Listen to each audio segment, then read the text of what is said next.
সিদ্দিক আকবর ঘোষণা দিয়ে দিলেন, এই ওমর ইবনুল খাত্তাব, এই উসমান গনি, এই মাওলা আলী, স্মরণে রাখো, তোমরা মনে করতে লাগলেন নবীর নায়েবত্বের মধ্যে আমি খলিফায়ে আউয়াল হয়ে বসে নবীর পরে রাষ্ট্রনায়কত্ব নিয়ে বড় পাগল পারা, আমি বড় বাদশাহীর দাবিদার।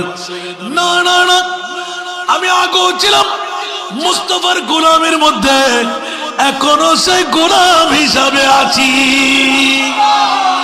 আবু বকর কেন পরে যে খবরদার, গোটা বিশ্বের রাজত্ব একাট্টা করলো, আমার নবীর গোলামের মধ্যে হাজারো বিশ্বের রাজত্ব জমা আছে।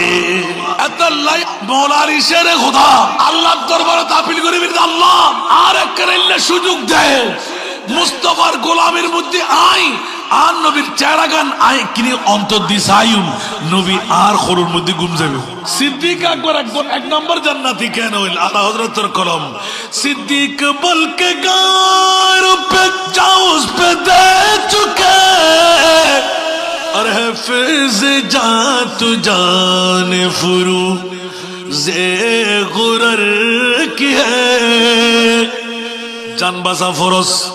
সিদ্দিক বলে যে নবীর গুম্বাসা ফরজ, বিশ্বের মধ্যে রেকর্ড এসে গেল, এক নম্বর জান নামে ইচ্ছা করে জান কুরবান করা।